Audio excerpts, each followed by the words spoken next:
katika kaunti ya Kilifi, ambapo huko dunia ikiadhimisha siku ya mazingira duniani katika msitu wa Kaya huko Chonyi katika kaunti ya Kilifi. Msitu ambao hutumika katika shughuli mbalimbali za kitamaduni ikiwemo maombi ya kiasili ambayo yalithaminiwa sana na jamii. Mabadiliko yanaanza kuchipuka. Msitu huo uliokuwa ukihifadhiwa kwa nidhamu kali na hata kufugwa kwa masharti ya kitamaduni, ila sasa kanuni hizo zimelegezwa ili kutoa nafasi kwa wengi kuzuru eneo hilo. Mwanahabari wetu Fatma Bugu alikuwa msituni. Kaya. Kaya, kaya, kaya, kaya, kaya.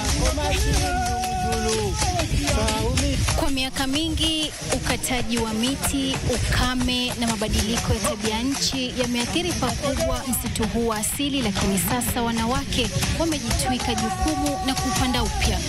Kuona haribiwa na watu, tukaonelea kuwa tushikane. Wanawake kwetu traditionally ndio huwa anaenda kukata miti ili watengeneze kuni, ili wachome makaa. Na sasa tunapowahusisha na kuonyesha umuhimu wa miti, sasa tumewafanya badala ya kwamba wao waharibifu wawe sehemu ya kuulinda tena. Mwanzo walikuwa wanasema kama uko vibaya huingie msituni, kama uko katika periods huingie katika msitu, huingie katika msitu. Lakini sisi kama wamama tulijaribu. Mwanzo mimi hasa nilijaribu, nikasema acha niingie basi nione kama nitafanyika nini. Niliingia na nikatoka nikiwa ni mzima. Mfano, mtu anaambiwa ukifika mahali fulani hufai kutema mate, ukifika mahali fulani hufai kuangalia nyuma, ukifika mahali fulani. So ilikuwa ni cautioning ya kufanya kwamba wale wazee zamani waweze kuhakikisha mambo fulani haendi kinyume. Ukiwa umeingia pale ambapo huruhusiwi kuingia bila idhini, utapata madhara. Madhara yenyewe ni huwa unatoka na kama magonjwa, maradhi.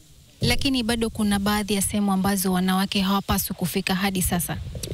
Ziko sehemu, especially zile shrine regions, kule ambako kuna makaburi, kule ambako labda kuna vitu vya kuogofya, lakini hata hivyo kwa sasa ninaweza sema kuna uhuru mwingi sana. Tulikuwa tunauzwa mapema, lakini kwa saa hii motisha wetu umekuwa wa juu, kwa sababu at least sasa tunapata kazi. Kwa sababu tungezingatia hizo mila nisingekuwa hapa. Mwanamke kama mimi, kazi yangu ya nyumbani ilikuwa kunajishughulisha nayo. Ilikuwa ni kwenda shamba kulima, nikirudi pale nyumbani natafuta mboga, kuni na kupika. Kenya Forest Service kuna kitengo ambacho kinaitwa Enforcement and Compliance, ambayo inashughulikia kuwashika wale ambao wanakata miche na kuchoma makaa ovyo ovyo.